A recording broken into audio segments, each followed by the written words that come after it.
So, with the somewhat new announcement of the Nier Replicant remake coming out in April, I felt like it was a great time to revisit Nier Automata and make this video. And before anyone goes to the comment section and starts writing paragraphs roasting me because I'm pronouncing Automata wrong and it's actually Automata, Nier Automata? I don't care. I just think it sounds better that way, you know, tomato tomato, so let's just leave it at that. But I do want to talk about a particular aspect of the game and how it so closely relates to theater of the absurd and shares themes with the specific play. I should first explain what theater of the absurd is exactly before I delve into anything else. So to put it simply, it's a type of theater that was born in around the World War II era and plays with the themes of existentialism and human existence. There's a lot of debate in theater of the absurd regarding if it really is existentialism or not, but I'll leave that debate up to people who are much more qualified than I am to talk about it. What I'm more interested in is specifically a play written by Samuel Beckett called Waiting for Godot, and how its style of storytelling and inherent themes meshes so well with Nier Automata, and that style of storytelling is the use of a circular plot. Now, this is the part where I give you guys a bit of time to leave because there's going to be some major spoilers for both, so I strongly encourage all of you to go and buy a copy of both. Plays are dirt cheap, and Nier is around 40 bucks. I know it's not the cheapest game, especially right now, but it's an experience like no other, I promise you that. So, let me give a brief summary of what happens in the play. It's about these two characters, Vladimir and Estragon, and their journey waiting for the mysterious man named Godot. And the wildest shit happens. Nothing happens. Well, not exactly nothing. I mean, people talk and things happen. They meet some characters in the story, but nothing gets resolved. There is no resolution. They never even get close to meeting Godot. Their characters don't grow or learn anything. Hell, they don't even leave the spot where they were standing in when the play first started. So it by no means is a conventional story, but I mean, just like Nier, right? I would never call that game, a game that has you beat it over and over again, conventional. But something that both of these stories are able to capitalize off of is their circular plot structure. This is where a story doesn't follow an arc, but more so a circle, ending right how it started off. In Waiting for Godot, this is seen how their conversation and staging ended just like how it was in the beginning of the play, with Vladimir and Estragon both having a conversation about them wanting to hang themselves, and if they had a boner, if they would die hard or not. You know, all the nail-biting drama you'd want from a play like this. As much as I'm glad that 9S doesn't talk to 2B about this, Nier does follow this style as well though. We're first able to see this right in the tutorial. Literally the first lines of the story tell us about this. Everything that lives is designed to end. We are perpetually trapped in a never-ending spiral of life and death. I just want to defend myself before I show footage and say this. I decided to record the footage while playing on hard because I thought it would make the game more fun, because I first played it on normal and I thought that was pretty easy.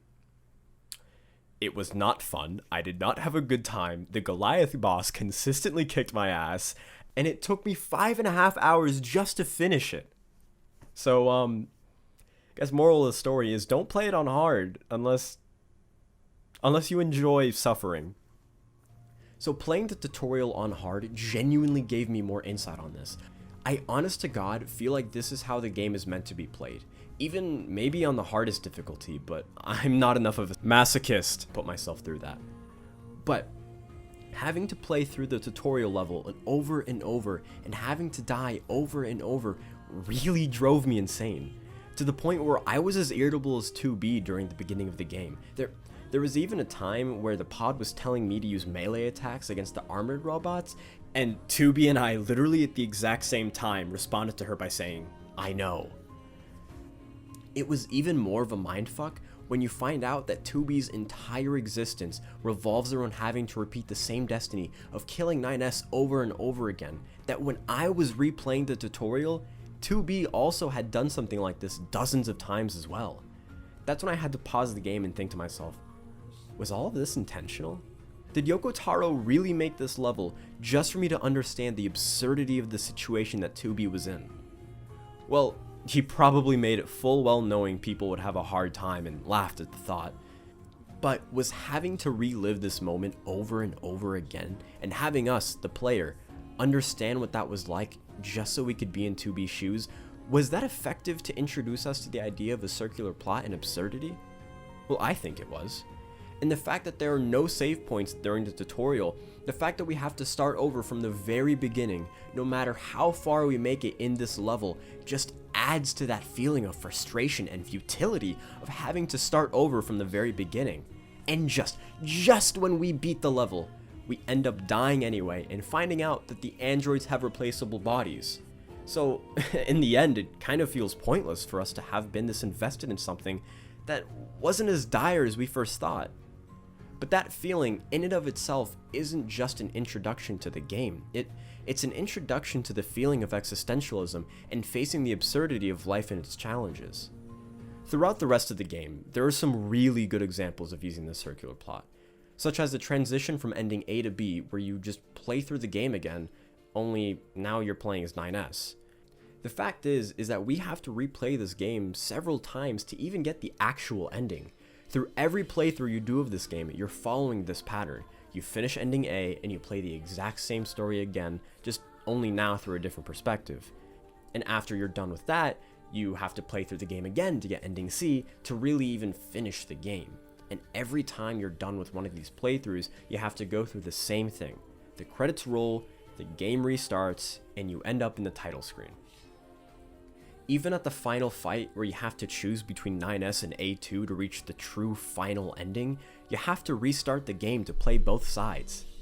Constantly throughout this game, there is this reoccurring action of restarting the game and having to repeat the same things over and over again. And sometimes it might not have to be the same thing, but just the act of restarting the game and go through the menu, I think is a very vital part for incorporating a plot structure like this in a game.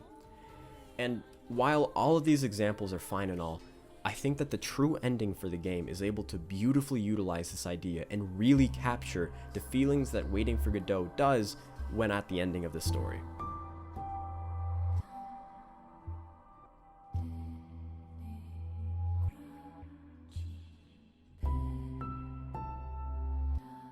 After you finally beat this game 4 times and play through all of the struggles of 2B, A2, and 9S, you're asked with the final question of the game. Do you want to give up here? I'm sure most of you answered, as did I, and wanted to see what more the game had to offer and what it had in store for us. Many other people have gone through the thematic and philosophical significance of this and what it means in the grand scheme of things, but what I'm more interested in is the outcome of this. Because with this ending, I feel that truly cements the idea of the circular plot and how Nier is able to bring this concept into a game. Not only have we been repeating this process of beating the game and starting over for 4 other playthroughs, never mind all the little fun endings that spanned all the way from F to Z. We had spent dozens of hours just playing this game, discovering new characters, taking in everything it had to show us. But we also have done all of that just for the game to ask us to delete our save data in the very end? Arguably, the one thing that we as gamers hold as a prize alongside of our trophies is our progress. That save data is proof of what we accomplished and how much of our time we dedicated to it. And the game just wants us to delete it. Delete everything. And we do. But that's where it completes the circle. We finish the game in exactly the same way how we started it. We're sent to the same title screen with the same new game option, as if nothing had happened, because as far as the save date is concerned, nothing did. We're starting a game over from square one. The only thing we have proof of what we experienced is the memories of our journey through the game. To a lot of people, I'm sure it hurts at least a little to choose to delete their save files, because that's what you spent the last 30 hours doing, was playing this game, and that save file, that proof of time spent was your proof of your achievements. I think this is where I may veer off a little. The incorporation of absurdism in both Godot and Nier is super fresh and innovating in my opinion. But what's the point of any of it, and why is it there in the first place? Well, I think the whole reason it's there is to not only add a different way to tell stories, but to also make us take a deeper look at how we view our own time, and more specifically, our progress. With Godot, the circular plot structure is used more so in a way to change how we view the progress of characters. Nothing really happens for them, and we see that. So we end the story with a weird feeling that we didn't gain anything from it other than just spending an hour or two watching or reading two characters do random things for an hour and a half. But I think the purpose for this is to make us think more so about how we view our own lives, and if we don't get far with something or get much done, it's not the milestone that really counts, but it's the time we spent with ourselves growing and learning. How this ties into Nier is that one advantage is that unlike Godot, which is a play, and tells us this message using their characters, Nier is able to do this not using any of the in-game characters, but by breaking down the fourth wall and using us, the players, to show this. After you're done with the game, there's nothing left to prove that you've beaten it. You only have your own experiences with it. And that's something that both Nier and Waiting for Godot is able to teach us, is that aside from their wild and completely insane stories, is that sometimes starting over isn't the end, but it's just a continuation of our own journey. Starting over sucks, and it's really demoralizing to know that you have to begin from square one all over again. But we have to force ourselves to overcome it, because after we get through that obstacle, that's when the real story starts. A future is not given to you. It is something you must take for yourself.